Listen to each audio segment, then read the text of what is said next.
We're talking no-till versus conventional with our extension soil specialist, Jason Warren. And Jason, let's just start off by talking about, is there an advantage to conventional tilling?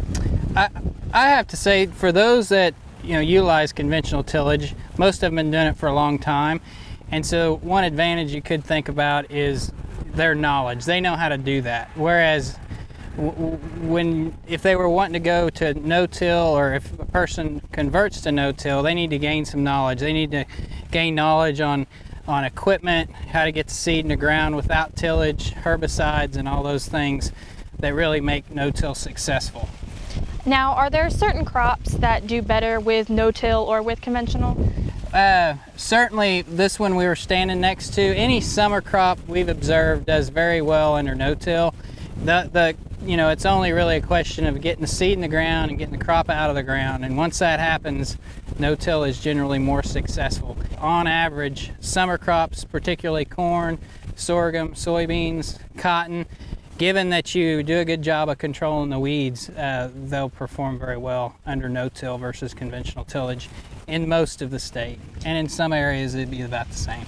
So a lot of producers are conventional tillers, and so is it difficult to make that transition from conventional to no-till? I can't say it'd be easy, unless you're a young person trying to get into production and have a long, horizon where you're going to farm, because it is expensive. You're talking about heavy drills and planters. They're very expensive, perhaps sprayers. That they're going to have a lot of upfront costs that you're going to have to depreciate out over time. So it's going to cost you money. In contrast, an older producer who's been farming for years, or maybe has all the tillage equipment, it's hard to sell all that and then reinvest when you may be interested in moving on to something else within 5 or 10 years. Nowadays it's getting a lot easier, I think, than it was maybe 10 or 15 years ago, 20 years ago, when some of our oldest no-till producers were doing it, because they essentially had to do it themselves. But nowadays we have a good extension team, good county educators out in the counties that know how to help producers adopt no-till, and then neighbors. In most every county you can find a no-till producer, and they're generally willing to visit with you about how they do things, and really how to farm under no-till management in that area, if you're willing to ask them. So if a producer isn't ready to make that 100% commitment to conventional or to no-tilling, is there a way for them to have a minimal no-till operation? When you ask that question, what comes to mind is, finding one of these neighbors that are utilizing no-till, and maybe contracting them to plant your farm or to spray a quarter or something like that, just to see how your field's going to respond, because everybody wants to kind of know, what's it going to do on my farm?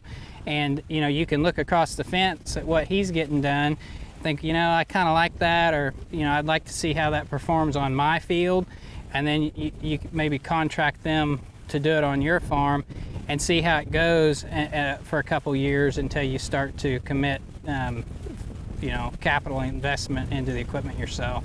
So if a producer makes that switch from conventional to no-till, how far down the road will they be able to see the results? Yeah, well, I would say one of the immediate results, of course, you're going to reduce your erosion, and that's as soon as you stop tilling the ground in summertime, you're going to have a significant reduction in the erosion, which is good.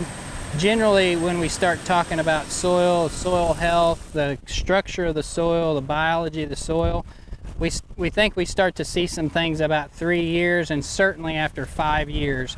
And what we see in most of our data that's available to evaluate this is it's going to be in the summer crop. So those first couple years, you may or may not see a benefit to your summer crops, but 3 to 5 years out, you're really going to start seeing the summer crops perform better. Okay, great information. We'll see you next time. Thanks.